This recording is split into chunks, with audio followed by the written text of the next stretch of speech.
Hola, doy gracias al Señor por poder abrir su palabra y juntas podamos aprender de ella. Hoy veremos el pasaje de Segunda de Reyes, capítulo 11, del verso 14 al 21. Judá sufrió 6 años de tiranía con la reina usurpadora Atalía.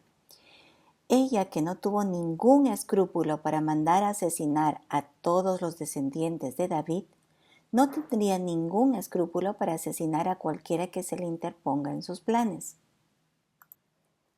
Cuando oyó los gritos de algarabía del pueblo por el rey coronado, se vio traicionada, y los jefes de centenas que gobernaban el ejército, luego de echarle mano, como dice en el libro de Crónicas, le abrieron el paso para que saliera del templo de Jehová, porque Joiada dijo que no la matasen allí. Luego que Atalía hubo pasado la entrada de la puerta de los que entraban a caballo del palacio del rey, la mataron allí. Esta mujer que impuso el terror y la desolación al pueblo de Judá, dejándole sin el linaje de David por cuanto ordenó su exterminio, en ese momento todo su poder y soberbia terminaba. ¿Cómo sufrirían esos 6 años de tiranía los fieles del Señor al saber que Dios había prometido que los descendientes de David se sentarían en el trono para siempre? Y esta mujer perversa había acabado con su linaje real. Ellos esperaban al Mesías, el Rey Salvador de ese linaje. Su corazón seguro que desfallecería. Pero los fieles también sabrían que el Señor cumple siempre sus promesas, y qué gozo sentirían al ver que su Dios había preservado la vida de Joás, levantando a Joiada y a Josaba su esposa para guardarlo. Es que Dios es fiel a su palabra.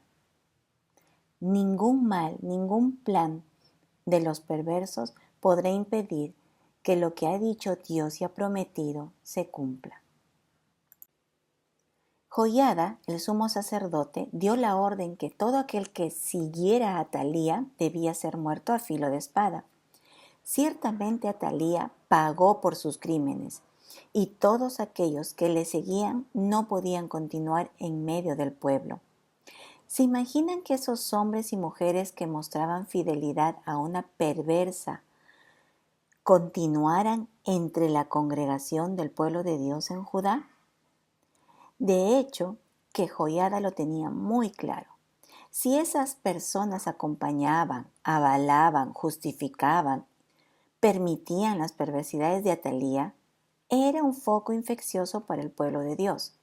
No podía permitirse eso, puesto que Dios se lo demandaría. Es lo que Pablo dijo en Gálatas cuando menciona que un poco de levadura leuda toda la masa. Joiada también propició hacer un pacto de fidelidad al Señor. Tanto el rey como el pueblo debían ser un pueblo con un solo Dios, Jehová. Volver al Señor en sometimiento después de 6 años de tiranía y muerte era lo que debía hacer Judá, para que en gratitud el pueblo sirviera al único Dios verdadero.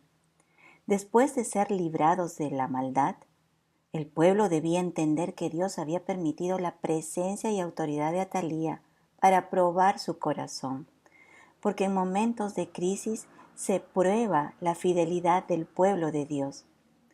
Si es que siguen o dependen de seres humanos o de dioses falsos o por entero del Señor. Hoy en día, luego de haber experimentado periodos de prueba, el pueblo fiel a Dios debe renovar su pacto de santidad mediada por la sangre de Cristo, sangre del nuevo pacto. Debemos entender que ser santos, separados para Dios, es conducirnos con temor todo el tiempo de nuestra peregrinación en esta tierra. Es interesante que todo el pueblo, luego de hacer pacto de santidad con el Señor, entró al templo de Baal, que había edificado Atalía, y lo derribaron y despedazaron enteramente sus altares y sus imágenes, y mataron a Matán, sacerdote de esa falsa religión. una perversa y maligna fe, que gastó las cosas consagradas de la casa de Jehová en su idolatría. Dice en Segunda de Crónicas, capítulo 24, verso 7, que Atalía y sus hijos destruyeron la casa de Dios y usaron las cosas sagradas para mantener su pecaminosa vida y religión. Al final del verso 18 nos dice la palabra de Dios que Joiada puso guarnición sobre la casa de Jehová. Eso significa que Joiada puso guardia para resguardar el templo del Señor. Seguro que debía estar pensando que había en el pueblo, aunque estaba callado y no se había manifestado abiertamente como seguidor de Atalía o de Baal, estaban en medio de la congregación y podían irse en contra de su sacerdocio, de su ministerio, de su persona o de la propia casa de Dios en cualquier momento. Por eso debía poner resguardo con personas fieles al Señor para guardar la casa de Dios y también de su siervo.